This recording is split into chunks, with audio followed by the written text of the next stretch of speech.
Hi everyone, welcome to a conversation I'm having today with Panashe Lazarus Nyagwambo. Hi Panashe. Hi Sam, how are you? I'm good, thanks. How are you? I'm good. I'm okay. Nice. So let's get into this. Tell us a bit about yourself. Who is Panashe? That's that's a difficult question. So, Panashe is an author, an editor, and also he's supposed to be a civil engineer, but he's not currently Right. because because of reasons I'm not sure. I'm 25.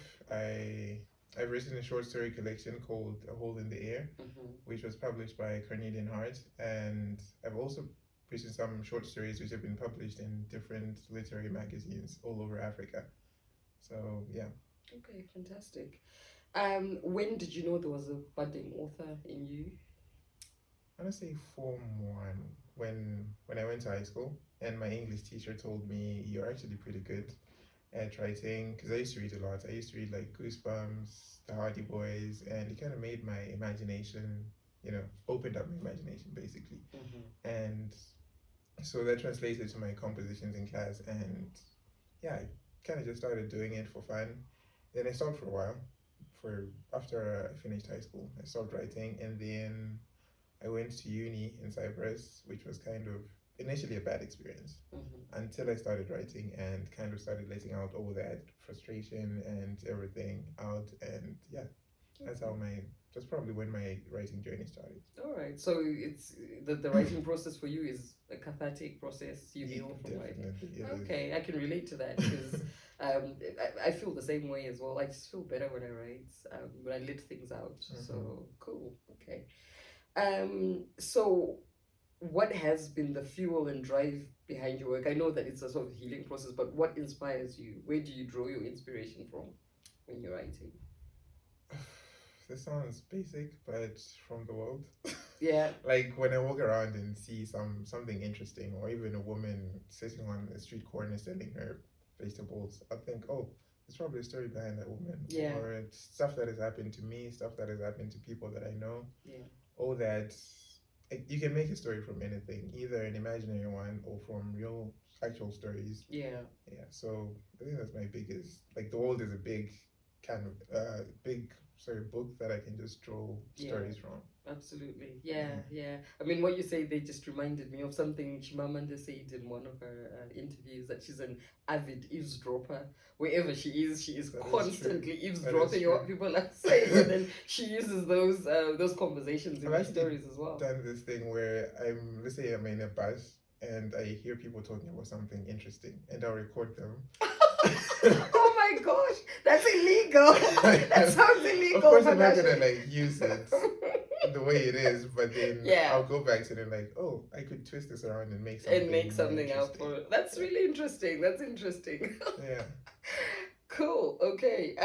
So I know you mentioned that you've got your works featured in literary journals, and that's kind of how I discovered you actually, because I can't remember what I was on Twitter and someone had retweeted some of your short stories, and I got into them and was really really interested in what you were writing. And then of course I invited you to contribute three short stories in Brilliance of Hope. Um, can you talk me through the creative process for those three stories? Like, what was it like creating those three stories for Brilliance of Uh, Hope? Wait, what were the stories? There was okay, the first one, like one of them. I'm not sure the order of the stories, but there's this one which is pretty much my experience in Cyprus. Like my actual experience is more Yeah, of like mini autobiography. biography. Yeah. So that one was easy. I was just thinking about myself. The other ones, like I said, I drew inspiration from things that have happened to me or things that have happened to people that I know. Yeah. So yeah, it wasn't difficult. Well, I mean, it was difficult because I had a timeline. I'm not used to that. Right. I think it gave me a few weeks. Yeah, To write probably. stories. Yeah, because I think you were one of the last authors I approached. So I think the project was well underway, and then I Yeah. found you. I was like, "Oh, we have to have some of this in our anthology." So yeah, it yeah, was. I was a bit rushed. I'm not gonna lie. So, but then I didn't have to do anything too crazy because it was about something that I've experienced. Like in yeah, the diaspora. So yeah, I could just draw inspiration from myself and other people that I know who have been in yeah. the diaspora. Oh, cool. Okay. So I was going to, I don't know if you have a copy of your book with you, but I was going to ask you to read an excerpt from your book. I do not.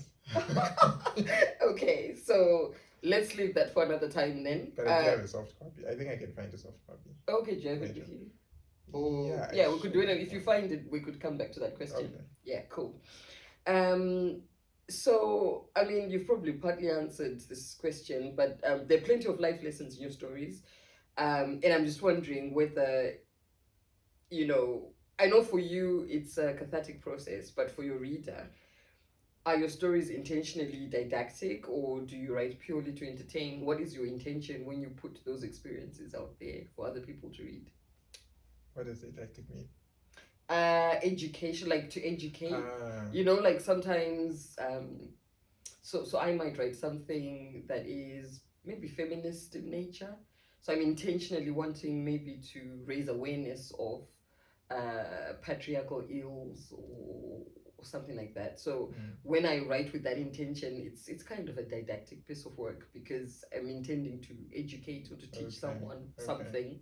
So I just wonder whether you do that as well sometimes, where you kind of think, okay, there's this thing happening in society, people are probably unaware of it, and I want to, I don't know, I want to encourage discussion or debate around this topic. So I'm going to put it out there so people can actually talk about this issue, but as a way of raising awareness and educating people. I think there are maybe lessons in my stories, but not deliberately. I don't actually write with the intention of teaching someone a lesson. Yeah. I just express the way that I feel about the world. Yeah. And some people relate to it and like, oh, okay, I think I can learn something from this. I think a common theme in most of my stories is people are bad, but not because they're inherently bad, but because they are put in bad situations. So they end up doing bad things. Yeah. I don't deliberately do that, but it's something that just happens. Because that's life, right? Exactly. You know, life is full of that. Yeah, but I also find that there's a lot of there are a lot of mental health themes in your stories. There are. Yeah, there's and something that I've had to deal with personally, so yeah, naturally it reflects in my stories. Yeah. And I also know a lot of people are affected by it. So yeah. It's not deliberate and not like trying to raise awareness of mental health, but it does end up doing that on its own. Yeah.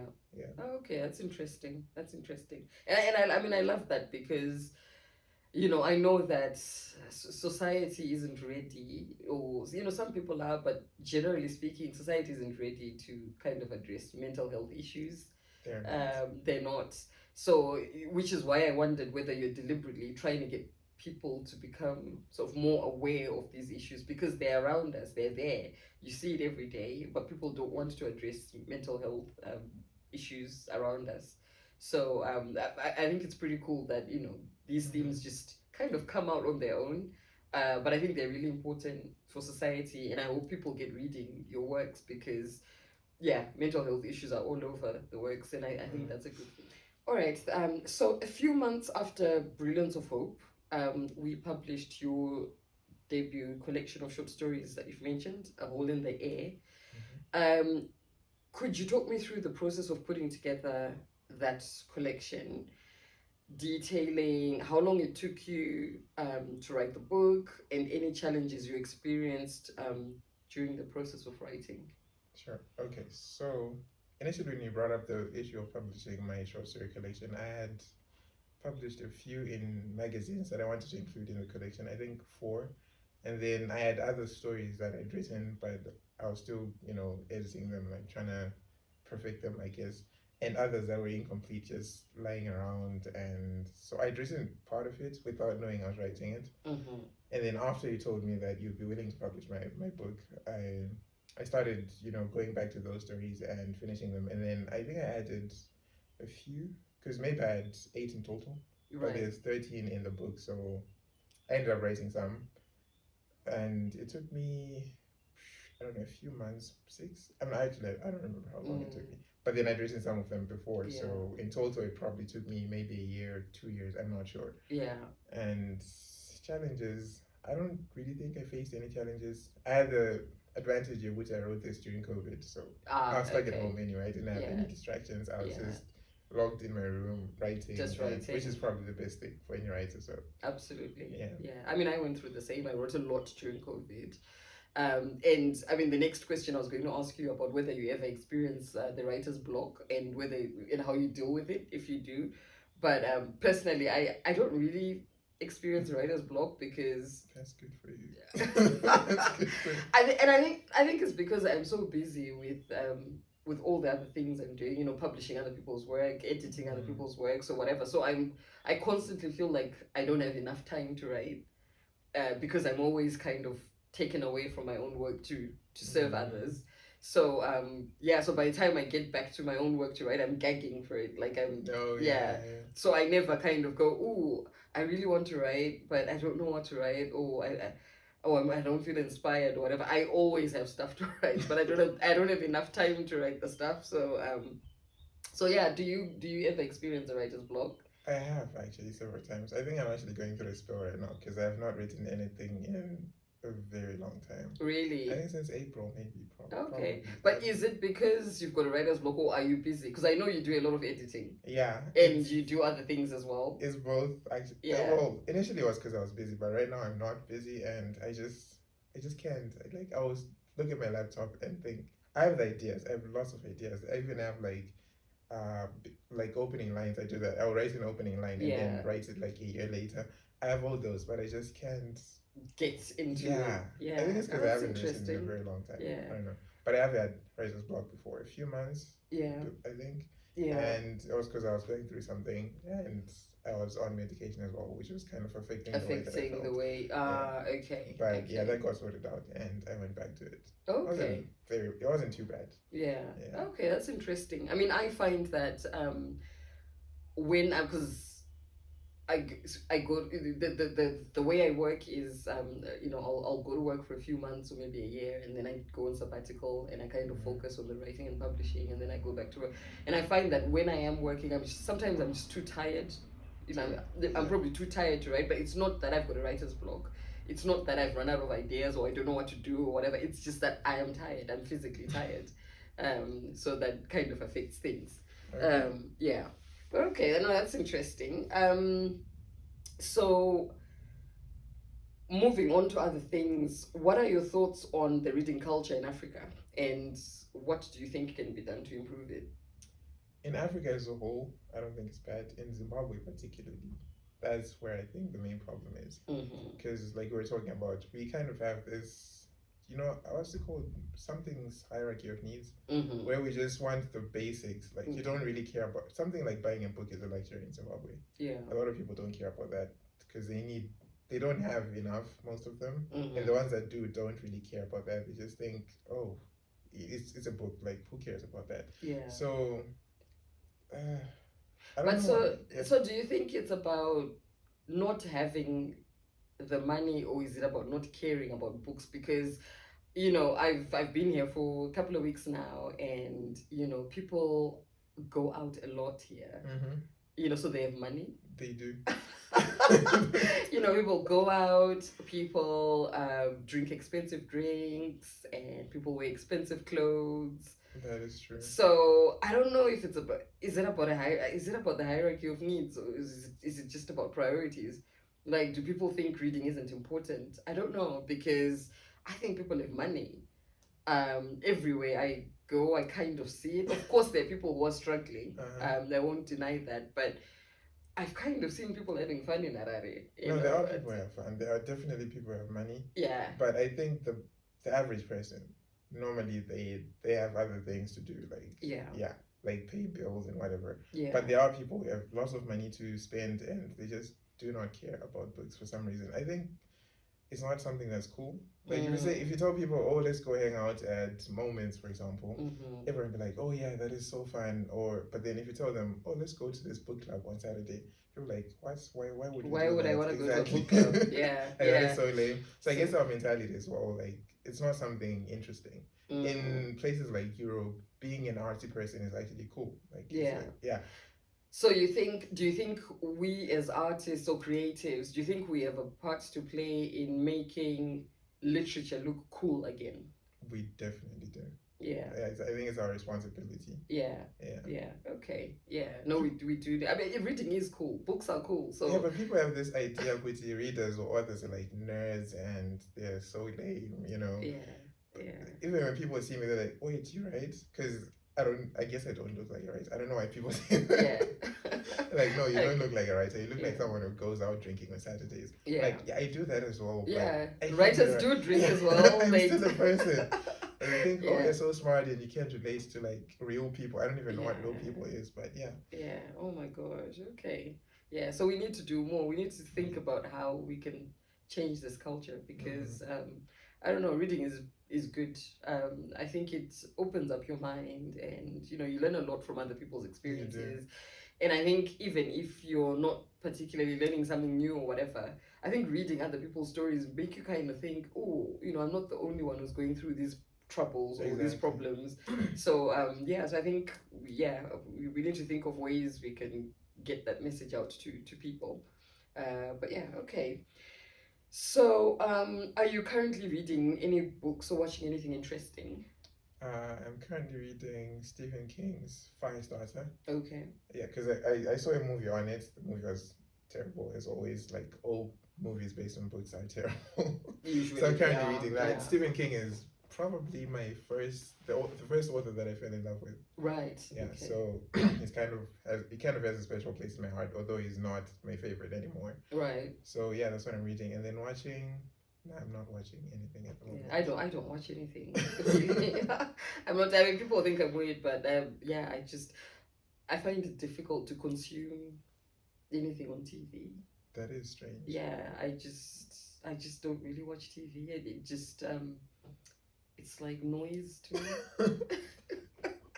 So yeah, a little bit weird, but I don't like TV. You know, yeah, I don't watch the news either. Why? Because it's always full of bad news. That is such great inspiration, you know. Yeah, I just don't. I hate bad news, so I don't watch the news. And the thing is, I believe that if something is that important, you will get to know about it. You will hear about it. You know, I'm on social media, and I don't like social media, but whatever's on the news, you will get to see it on social media anyway. People will talk about it if it's that important, so you will get to find out anyway.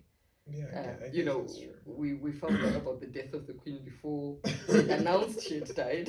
So yeah, I think so. Yeah, it's a little bit weird, but you know, it is what it is. I just because the thing is, I feel like whatever you consume, like you know, whether it's the news, whether anything on TV, whatever you consume, whether it's food, whether it's what you watch or what you listen to, it affects your energy. And if you're a creative, that stuff is going to affect how you create whatever you're creating. So you know, I don't want to be editing someone's work and then my energy is altered by something I've seen on TV, and then I start kind of doing things differently. Yeah. Or maybe I'm writing a poem or a piece of work and then I'm feeling a certain way because I've watched something I shouldn't have watched on TV or on the news. So I kind of try to keep my energy clean, for lack of a better term. But yeah, that's what it's about, I think. So I'm quite intentional about that. I just yeah. I mean, I go into spaces where I'll listen to music and all that stuff, but you know, I have to sort of mentally prepare for it, and then when I come away from it, I kind of maybe even do a little cleanse, or maybe I'll go for a walk to kind of just get it out of my system and stuff like that. But yeah, I know it's weird. This is what they mean when they say writers and creatives are eccentric. This is what they mean. Well, I think with me, because of the kind of stuff that I write, the stuff on the news actually inspires me more than it does damage to my creative process.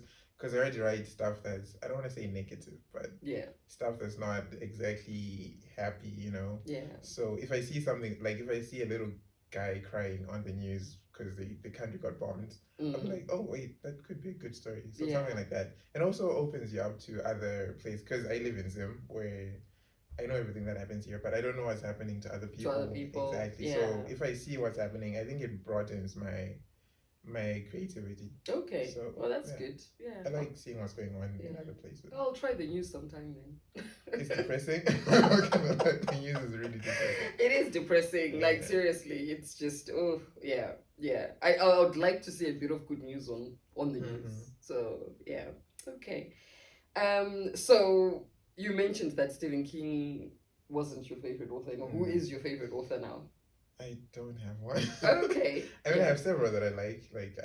I love Chimamanda, obviously. Yeah. I'm in love with, what's her name? Rondoro, big fan. Yeah. And I love her work as well. There's this guy, a lot of people don't know him. He wrote this book called Eternal Audience of One, Remy Gamija. I don't know if you know him. No. He's the editor of, I think he's the founder and editor of Dope magazine. It's Namibian based. It's Namibian based. Yeah. Okay. He's really good. Okay. I should check him out. I was shortlisted for the Kane Prize, I think, twice. All right. Yeah. Yeah. So he's amazing. All right. All right. I'll check him out and I'll read his work. Okay. Yeah. Great. So outside of writing, do you have other talents or interests? I mean, what do you do when you're not writing?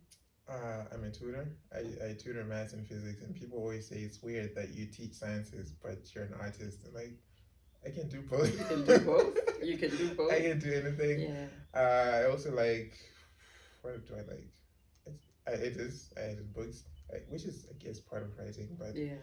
I have a very boring life, honestly. I don't have a lot of other things that I do. Yeah, well, no, I don't think it's boring at all. Do you like editing? Do you enjoy it as much as you do writing? Yeah. I mean, if it's a good book, yes. Yeah. There are some frustrating books out there, they make you want to pull your hair out. I get that. But yeah, I enjoy editing as well. I think it's pretty cool. I think it improves your writing as well. It does. Yeah, it does improve your writing. It kind of makes you self-aware as well. Mm-hmm. Like when you pick up other people's... You're like, oh wait, maybe I'm guilty of doing this as well. Yeah. I think editing teaches me the mistakes that I'm not aware of in my own manuscripts, but I see them in other people's manuscripts. I'm like, ooh, this doesn't look right, but I think I do it as well. Exactly. So yeah. Okay, cool. And what is your biggest dream, if you have one? You know how in Africa we have this thing of if we say our dreams out loud, we would think they will come true. Okay, so no, I'll tell you. No, I want to win the Kane Prize one day. Yeah. Okay. Yeah, that's a good dream to have. Yeah. And I think you're more than capable of winning that. So yeah, fingers crossed. Yeah, we'll keep submitting. We'll keep submitting your stories there, and hopefully the prize will come home. Yeah, that is what I'm waiting. What I'm hoping for. Oh, nice. Do you have a final message for your readership? Anything you want your fans or people who read your work or people who are thinking of reading your work to? I hope to I have fans. I sincerely. I think my message is probably to people out there who want to write, because a lot of people who write and they're like, I think I'm not good enough, or I'm too scared to. I actually met someone when we went to the book festival, and she was like, I'm too scared to put my work out there. Right. Just do it.